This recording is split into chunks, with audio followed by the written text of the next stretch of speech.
First step play school के इस special video में आप सभी का स्वागत है।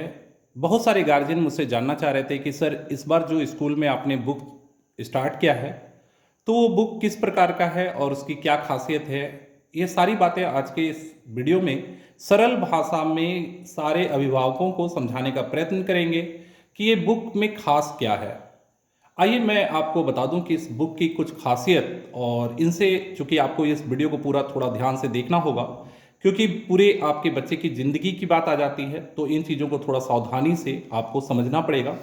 तो आइए मैं आपको सरल भाषा में बताने का प्रयत्न कर रहा हूं कि फर्स्ट स्टेप विथ कैम्ब्रिज ने एनसीएफ 2022 के सारे नियमों का पालन कैसे किया है, मतलब हमारे विद्यालय ने आखिर ऐसे बुक का सजेशन क्यों किया गया।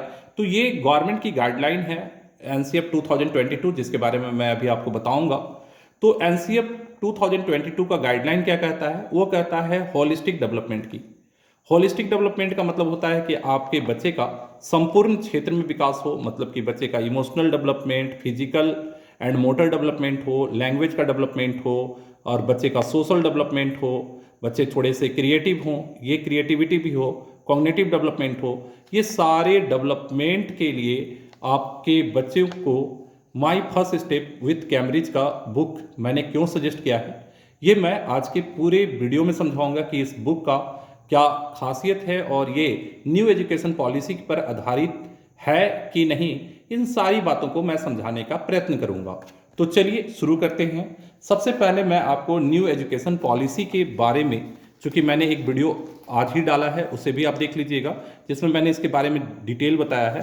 चूंकि न्यू एजुकेशन पॉलिसी 2020 जो नेशनल एजुकेशन पॉलिसी 2022 के नाम से जाना जाता है, और ये न्यू एजुकेशन पॉलिसी इसलिए है क्योंकि इसे अभी लागू किया गया और धीरे धीरे लागू करने का प्रयत्न किया जा रहा है। तो एनसीईआरटी, चूंकि आपको पता है कि गवर्नमेंट की सारे बुक को डिजाइन एनसीईआरटी करती है, तो जो नेशनल एजुकेशन पॉलिसी 2020 के गाइडलाइन के अनुसार फाउंडेशन स्टेज, मतलब नर्सरी, केजी, एलकेजी 1-2 के लिए एनसीएफ को कहा गया था। मतलब कि एनसीएफ का मतलब होता है national curriculum framework for foundation stage, 2022 में बनकर तैयार हुआ और ये एनसीईआरटी के गाइडलाइन में तैयार हुआ है। अब ये इसमें भी अगर आप ध्यान से देखें तो चलिए मैं इसके अंदर थोड़ा सा आपको डिटेल ले जाता हूँ कि इनके गोल क्या है, मतलब उद्देश्य क्या है। तो उद्देश्य को अगर आप अंदर जाकर ध्यान से देखेंगे तो जो मैंने अपने बुक में बताया था फिजिकल डेवलपमेंट, और मैं इसे एक एक करके बुक में भी दिखा दे रहा हूँ। ये जो मैंने आपको कहा था फिजिकल डेवलपमेंट, तो शारीरिक विकास, इमोशनल डेवलपमेंट, मानसिक विकास, cognitive development, language and literacy और कल्चरल डेवलपमेंट, ये कहीं ना कहीं गवर्नमेंट की नई पॉलिसी में आप लोगों को डिटेल बताया गया है कि ये सारी चीज़ें आपके नए किताब में इंक्लूड होनी चाहिए और बच्चों को इन सभी चीज़ों की जानकारी हो। तो ये सभी चीज़ों की जानकारी के लिए, चूंकि मैंने जब ये पूरा करिकुलम पढ़ा फ्रेमवर्क का, और ऑलरेडी मैंने इसका पूरे नोट्स भी बना रखा है डायरी में कि पूरे न्यू एजुकेशन पॉलिसीज़ में क्या पढ़ना है, किस किस तरीके से पढ़ना है, यूकेजी को क्या पढ़ना है, एलकेजी को क्या पढ़ना है। तो इसके अकॉर्डिंग मुझे अब एक ऐसे बुक की ज़रूरत थी जहां ये सब कुछ इंक्लूड हो।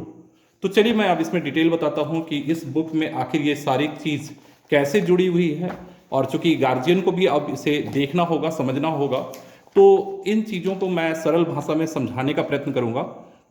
देखिए, सबसे पहले मैं एक एक करके चल रहा हूं। यहाँ सबसे नया क्या है? Literacy book. इंग्लिश तो होता ही था, बच्चे पढ़ते थे, लिटरेसी पढ़ते थे, लेकिन मैं अब सबसे पहले एक एक करके लिटरेसी से ही शुरू करता हूँ। लिटरेसी बुक्स में अगर आप देखें यहाँ पर, तो लिटरेसी बुक्स में क्या क्या है, तो लिटरेसी बुक है, साथ में फोनिक्स है और फोनिक्स रीडर है। चूंकि बच्चे को बोलने में इंग्लिश काफ़ी परेशानी होती है तो इसके लिए फोनिक्स रीडर काफ़ी काम आता है। तो ये आप देख रहे होंगे कि ये आपका यूकेजी का, ठीक है, एलकेजी का है, लोअर केजी का ये लिटरेसी बुक है। तो इसमें आपके बच्चे के पढ़ाने के लिए जो पूरा का पूरा एक करिकुलम बनाया गया है, इसमें बच्चे को लिखने से लेकर बच्चे को क्या पढ़ाना है ये सारी जानकारी दी गई है। और इसके 2 बुक होंगे। एक आप देख रहे हैं लिटरेसी स्किल बुक है, स्किल बुक जो स्किल डेवलप करेगा, और एक वर्क बुक है जिसमें बच्चों को काम करना है। और ये आप अगर देख रहे हो वर्क बुक को, तो बहुत ही खूबसूरत यहाँ पर पेपर निकालने की व्यवस्था की गई है कि आप पर डे बच्चे को वर्कबुक में होमवर्क दे सकते हैं कंटिन्यू बनाने के लिए। और इस तरह से वर्कबुक के साथ इंग्लिश की बुक अवेलेबल कराई गई है ताकि बच्चे का आप पढ़ाई स्कूल में भी करवा पाएँ और उसी चीज़ का वर्कबुक में आप उसको होमवर्क दे पाएँ, बच्चे कर लेंगे। और उसके बाद बच्चे को खासकर बहुत सारे पेरेंट्स का ये शिकायत रहता है कि सर बच्चे का फोनेटिक्स सही नहीं है, बच्चा ढंग से बोल नहीं पाता है। तो फोनेटिक्स में भी देख रहे होंगे आप, यहाँ पर 2 बुक है, फोनेटिक्स स्किल बुक और रीडर। इसमें बच्चों को बोलने के लिए काफ़ी वर्ड्स दिए गए हैं साउंड के आधार पर, जो कि आपको मालूम है भावेल साउंड्स, ए साउंड, ई साउंड, और ये साउंड्स के आधार पर ये पूरी फोनिक्स बुक है जो बच्चों के वर्ड स्ट्रोक्स को काफ़ी डेवलप करेगी। और मुझे लगता है कि बच्चों को इसका कमाल का फ़ायदा मिलेगा और बच्चों की इंग्लिश भी अच्छी हो जाएगी। तो ये आप देख रहे हैं। दूसरा क्या है, तो ये रीडर है। फोनिक रीडर्स में बच्चे के लिए एक छोटा सा स्टोरी होता है जो बच्चे को सिखाया जाता है, वो बच्चे इंग्लिश में बोल पाएँ तो बच्चे कैसे उस स्टोरी को बोल पाएंगे। तो यहाँ पर आप देख रहे हैं कि छोटे छोटे सेंटेंस होंगे बच्चों के लिए, चूँकि LKG का है तो छोटे छोटे सेंटेंस के द्वारा बच्चे को ये फोनिक साउंड में सिखाया जाता है। और ये स्टोरी पूरा का पूरा साउंड पर आधारित होती है। आप सबसे बड़ी बात ये है, ए साउंड, ई साउंड, ओ साउंड, और इस पर पूरा एक स्टोरी आधारित होता है। तो स्टोरी टेलिंग स्टोरी के लिए बहुत इंपॉर्टेंट होता है कि बच्चों को इसका जानकारी दिया जाए। तो ये लिटरेसी में आपने देखा कि बच्चों को लिखने से लेकर कैसे बोलने तक की सिखाने की पूरी व्यवस्था, इसके पहले जो लिटरेसी डेवलपमेंट है जो ऑलरेडी होता है, इसमें ये डिटेल दिया गया है। दूसरे पार्ट में आते हैं कॉग्निटिव डेवलपमेंट में, चूँकि बच्चों को एक सोचने समझने की मानसिक विकास डेवलप करनी है, तो इसमें मैथमेटिक्स के साथ अवेयरनेस भी होता है। आइए मैं अब इस बुक की बात कर रहा हूँ। तो यहाँ पर आप अगर देखें, ध्यान दें, तो यहाँ पर भी 2 बुक्स जैसे मैंने बताया था मैथमेटिक्स के लिए, एक तो स्किल बुक और उसका वर्क बुक यहाँ भी आपको उपलब्ध है। तो ये 4 किताब पहले तो आपने देखा लैंग्वेज डेवलपमेंट के लिए था, और ख़ासकर मैथमेटिक्स के लिए 2 बुक है। एक जो आप देख रहे हैं कि यहाँ बच्चों को काउंटिंग से लेकर उसे कैसे, चूँकि नर्सरी में 1 से 20 तक जानते हैं, उसके आगे की काउंटिंग बच्चों को सिखाई जाती है। बच्चे काउंट भी करेंगे और लिखेंगे भी। तो ये सारी चीज़, और उसका वर्कबुक भी साथ में है। वर्कबुक में चूँकि बहुत सारे नए चीज़ जोड़ी गई है, जैसे आप देख रहे होंगे कि मैं डायरेक्ट सिलेबस भी आता हूँ, same and different, big small, tall short, more less, heavy. तो चूंकि एक तरफ तो नंबर की प्रैक्टिस कराई जा रही है स्किल बुक में लिखने के लिए, और बाकी जितने भी कंपेरिजन कंपेयर करना जो होता है, कंपेयरिंग जितनी भी क्वांटिटीज है उसके बारे में एक संक्षिप्त जानकारी बच्चों को दिया जा रहा है। और ये वर्कबुक कहीं ना कहीं बच्चों के कॉग्निटिव डेवलपमेंट के लिए बड़ा कारगर होगा, क्योंकि अभी तक मैथमेटिक्स में होता क्या था कि बच्चों को केवल नंबर्स के बारे में ज़्यादा पढ़ाया जाता था, ऐड, सब्ट्रैक्ट, मल्टीप्लाई, जिससे बच्चे का मानसिक विकास ज़्यादा नहीं हो पाता था, कि बच्चे समझ नहीं पाते थे। अब जैसे इस पिक्चर के माध्यम से इनसाइड कौन है, आउटसाइड कौन है, ये सारी चीज़ें समझाने का प्रयत्न किया जाएगा। तो ये कहीं ना कहीं एक अच्छा पहल है कि वर्कबुक थोड़ा हटकर है, क्योंकि जैसा कि मैथमेटिक्स में नंबर के बारे में तो बताया ही जाता था, लेकिन उसके साथ इन सारे चीज़ों को बताने का प्रयत्न किया गया है। तो ये सेकंड पार्ट है जो कॉग्निटिव डेवलपमेंट में बहुत ही कारगर सिद्ध होगा। अब मैं आता हूँ इसमें एक अवेयरनेस बुक, और अवेयरनेस इमोशनल डेवलपमेंट में भी है। तो आइए मैं अवेयरनेस बुक, ये खास होगा आपके न्यू एजुकेशन पॉलिसी में कहें तो ये दोनों बुक ही काफ़ी खास है, अवेयरनेस एंड वेलनेस। क्योंकि मैंने जैसा बताया था कि स्वास्थ्य संबंधी जानकारी देनी है। आप मेरे अगर पहले NCF का गाइडलाइन का अगर करिकुलम 1 में जाएं तो फिजिकल डेवलपमेंट की बात की जाती है, जिसमें 1, 2 और 3 में इन्हीं चीज़ों पर बताया गया है कि बच्चे को कैसे अपने स्वास्थ्य संबंधी जानकारी रखनी है, और बच्चे का इमोशनल डेवलपमेंट को भी देखना है कि बच्चा हैप्पी है या सैड है। तो ये सारी चीज़ों को मिलाते हुए देखिए यहाँ पर, जो कि इस बार साफ सफाई, इन सभी चीज़ों की जानकारी बच्चों को देनी है। तो यहाँ देख रहे हैं 2 तरह का पिक्चर है, एक पिक्चर जिसमें सारी चीज़ ऑर्गेनाइज वे में घर में रखा हुआ है, और एक अनऑर्गेनाइज वे में। तो बच्चों में ये डिसिप्लिन भी डालना है कि बच्चे घर में सारी चीज़ों को ऑर्गेनाइज रखें, अनऑर्गेनाइज रूप में नहीं रखें। तो ये सारी चीज़ें बच्चों को सिखाई जा रही है इस किताब के माध्यम से, ताकि बच्चों में इन सभी चीज़ों का संपूर्ण विकास हो कि बच्चे कैसे सामान को सही तरीके से रखेंगे और कैसे ऑर्गेनाइज्ड वे में अपने पेरेंट्स का हेल्प करेंगे। तो ये किताबें बहुत कुछ सोच समझ के बनाई गई है और आप देख रहे हैं कि इससे वेलनेस आएगा बच्चों में, कि बच्चों में बहुत सारी चीज़ों के बारे में बच्चे सतर्क होंगे, घर में साफ सफाई कैसे रखना है, खाना कैसे है, बहुत सारी चीज़ों का संपूर्ण जानकारी, और साथ में अवेयरनेस के बारे में भी बहुत कुछ बताया गया है। और यहाँ पर एक इमोशनल जो मैंने कहा था डेवलपमेंट की, तो कैसे फैमिली के सारे लोगों का फोटोग्राफ डालना है, फैमिली मेंबर्स का, और कैसे फैमिली मेंबर्स के साथ आप रहते हैं, उनके साथ क्या क्या एक्टिविटी करते हैं, इन सब चीज़ों के बारे में बताया गया है। तो इस तरह से आप देख रहे हैं यहाँ सेंस ऑफ ऑर्गन के बारे में भी बताया गया है, फिजिकल डेवलपमेंट क्या चीज़ है, तो ये सभी चीज़ें इसमें इंक्लूड है कोर्स में। तो ये हो गया, आप देख रहे हैं कि अवेयरनेस एंड वेलनेस। और उसके बाद जो 12 एंड 13 नंबर एनसीएफ की गाइडलाइन थी, उसमें आर्ट एंड क्राफ्ट की बात की गई थी। तो उसमें आप देख रहे हैं कि जो सोशल डेवलपमेंट और क्रिएटिव डेवलपमेंट की बात थी, उसमें आपका ये दोनों चीज़ आ जाएगा। रेम्स, चूँकि बहुत सारी रेम्स में कविताएं हैं, लगभग 33 रेम्स आप यहाँ देख रहे होंगे कि 33 रेम्स बच्चों को पढ़ना है, याद कर लेना है। तो चलिए, इससे बच्चों के अंदर, चूंकि रेम्स को एक कविता माने सॉन्ग के रूप में बच्चे करते हैं, तो इसके अंदर एक बच्चा जब उसे बाय बॉडी लैंग्वेज करेगा तो वो एक समाज से जुड़ता भी है और क्रिएटिविटी आती है बच्चों में, एक ड्रामा, आर्ट, इन सब चीज़ों की क्रिएटिविटी आती है। तो ये रेम्स बुक में खासियत है। और आर्ट एंड क्राफ्ट के लिए स्पेशल जो आपका आर्ट एंड क्राफ्ट का है, इसमें भी आप देखेंगे अलग अलग पेंटिंग है। वेजिटेबल पेंटिंग है, मतलब कि आप वेजिटेबल से, ठीक है, कट कर वेजिटेबल से बनाएंगे। इस तरह से आप देख रहे हैं कि वेजिटेबल पेंटिंग्स, ये वेजिटेबल की सहायता से वेजिटेबल पेंटिंग्स बनाना है। तो ये सब चीज़ें कुछ खास हो जाएंगी। और बहुत सारा पेपर फोल्ड और अलग अलग तरह का क्रिएटिविटी दी गई है। ये थंब प्रिंट है जो अंगूठे से बनाना है। तो इस तरीके से काफ़ी क्रिएटिविटी डाली गई है इस आर्ट एंड क्राफ्ट के बुक में। तो उम्मीद है कि आपको ये सारी बातें समझ में आ गई होगी और आप बोलेंगे कि सर और कुछ खास है क्या इस बुक में। तो मैं बता दूं कि इतना बुक के बाद भी इस बुक में और भी बहुत सारी खास बातें हैं। तो थोड़ा सा वीडियो लंबा हो रहा है, मैं क्षमा चाहूँगा, लेकिन इतनी सारी खास बातें हैं कि मुझे सबको धीरे धीरे बताना होगा। और ये है, आप देखेंगे, ये स्पेशल पेरेंट्स हैंडबुक है। मतलब ये बुक किताब ऐसा है जहाँ गार्जियन के लिए भी एक सही गाइडलाइन, मतलब बच्चों को घर में कैसे अपने बच्चों को आप पढ़ाएंगे, कैसे गाइड करेंगे, उसके बारे में भी कहीं ना कहीं आपको पूरा का पूरा गाइडलाइन अवेलेबल किया गया है कि आप बच्चों के साथ किस तरह से बिहेव रखें और कैसे बच्चों का केयर करें। तो ये बड़ा खास होगा आपके लिए इस साल कि आपके बच्चों का जो विकास होगा वो कहीं ना कहीं आपको आश्चर्य में डाल देगा कि इस बार की जो पढ़ाई की व्यवस्था मैंने सिलेक्ट किया है कैम्ब्रिज की, उससे कहीं ना कहीं आप लोगों को कमाल का फायदा आपके बच्चों के लिए मिलने वाला है।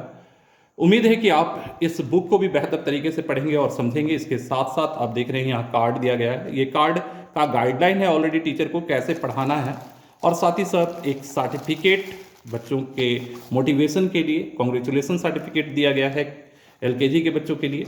और चार्ट है, ये चार्ट भी मैं आपको दिखा देता हूँ। ये आप जब बुक लेंगे तो बुक में सारा मटेरियल आपको मिलेगा। तो ये देख रहे हैं कि चूंकि बच्चों को फोनेटिक साउंड पर बहुत सारा काम करना है, तो ये स्पेशल साउंड चार्ट है। कुछ वर्ड है, साइट वर्ड, और इन पर आपको काम करने के लिए चार्ट दिया गया है। तो बच्चे को इन सब चीज़ों से काफ़ी हेल्प मिलने वाला है। और यहाँ पर एक और चार्ट है, और आप देखेंगे कि ये कहीं ना कहीं बहुत ही बेहतर कलेक्शन है। क्लीन योर रूम, हाँ, जैसा मैंने बताया था आपको कि बच्चों को सिखाया जाएगा कि अपने घर को कैसे साफ़ सुथरा रखें, और मैंने पिक्चर में भी दिखाया था। तो आप अपने घर को कैसे साफ़ सुथरा रखेंगे उसके बारे में एक चार्ट में पूरा बताया गया है कि कैसे आप अपने सामान को सही ऑर्गेनाइज वे में रखेंगे, कैसे क्लीन रखेंगे अपने रूम को। तो ये सारी चीज़ें नई हैं, ये नई एजुकेशन सिस्टम का एक आगाज़ है, शुरुआत है कि भाई सब चीज़ों को जोड़ा जा रहा है कि बच्चे अपने घर का साफ सफाई कैसे रखें, और ये सारी चीज़ें कंप्लीट होगी न्यू एजुकेशन पॉलिसी में। अब आपके मन में एक बड़ा सवाल आएगा कि सर हम लोग इसे कंप्लीट कैसे करेंगे, और क्या पहले पढ़ाना है क्या नहीं, हम लोगों को पता कैसे चलेगा।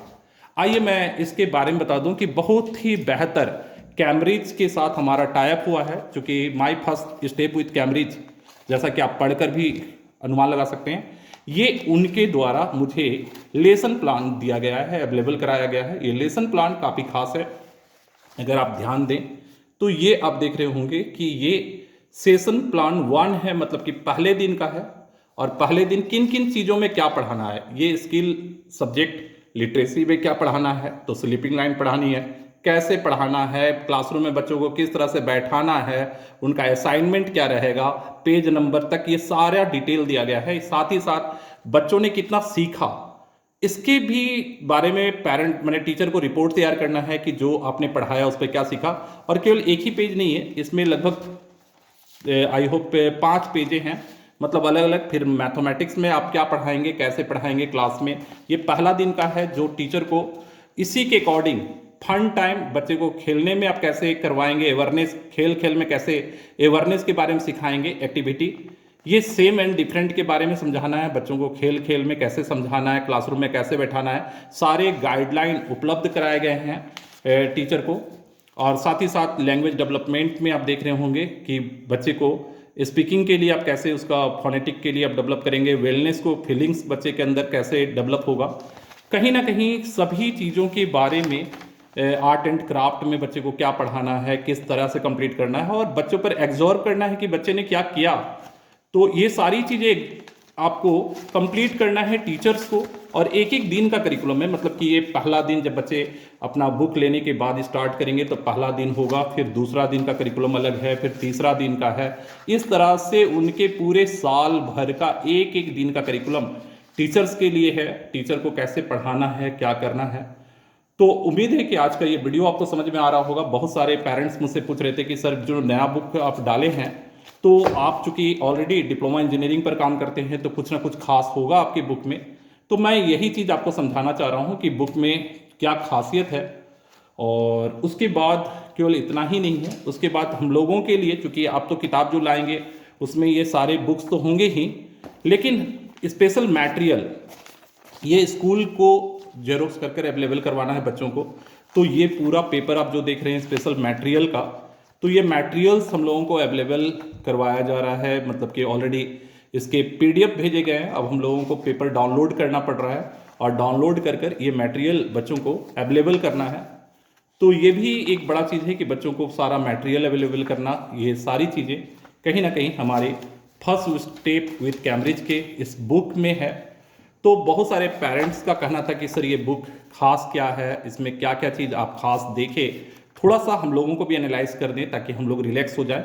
तो उम्मीद है कि आपको अब ये सारी बातें समझ में आ गई होगी कि इस बुक में एक तो करिकुलम मटेरियल वर्कशीट दिया गया है और डे टू डे का करिकुलम दिया गया है। ये तो हम लोगों के स्कूल के लिए और आपके लिए इस बुक में बच्चे के होलिस्टिक डेवलपमेंट में जिन जिन चीज़ों की ज़रूरत है वो सारी चीज़ें आप लोगों को इसमें जोड़ दिया गया है ताकि आपको किसी प्रकार की परेशानी नहीं हो। तो उम्मीद है कि आपको आज का वीडियो अच्छा लगा होगा। और मैं ये वीडियो सीरीज केवल इसलिए डाल रहा हूँ ताकि बहुत सारे पेरेंट्स को समझ में नहीं आता कि भाई जो हम लोग नया नया डिसीजन ले लेते हैं स्कूल वाले, तो ये चीज़ क्लियर होना चाहिए कि आखिर कोई बुक कोई स्कूल चला रहा है तो क्यों चला रहा है और उससे बच्चों को क्या फ़ायदा उनके बच्चों को मिलने वाला है। और ये आपका हक है, निश्चित तौर पर ये जानने का पूरा आपका हक है कि जो बुक मैं चलवा रहा हूँ उस बुक की पूरी क्या प्रक्रिया है और क्या ये नया एजुकेशन पॉलिसी के साथ मिल रहा है कि नहीं मिल रहा है। क्योंकि बदलते दौर में बहुत कुछ बदलाव हो रहा है। और मैं बता दूं कि न्यू एजुकेशन पॉलिसी के अकॉर्डिंग लोग लिख तो दे रहे हैं अपने बुक में कि न्यू एजुकेशन पॉलिसी के अकॉर्डिंग है, लेकिन बहुत ही कम बुक है जो न्यू एजुकेशन पॉलिसी के अकॉर्डिंग ये सारी चीज़ को रिकवर कर रहा है। और एनसीएफ के गाइडलाइन, मतलब एनसीईआरटी की जो मैंने कहा गाइडलाइन जिसको पूरा किया जा रहा है, उसको पूरा करने वाले बहुत ही कम बुक है। तो चलो आज के वीडियो को यहीं समाप्त करेंगे। और यही एनसीएफ की गाइडलाइन अब कंपलसरी है कि सारे स्कूल इसको रिकवर करें। उम्मीद है कि आज का वीडियो आपको अच्छा लगा होगा, तो अपने और भी जो आपके मित्र हैं उनके साथ शेयर करें ताकि उन्हें भी न्यू एजुकेशन पॉलिसीज़ के बारे में समझ हो और एक किताब किस प्रकार का होना चाहिए सही ज्ञान प्राप्त हो। तो आज की वीडियो में इतना ही, अगले वीडियो में फिर मिलेंगे, तब तक के लिए जय हिंद, जय भारत।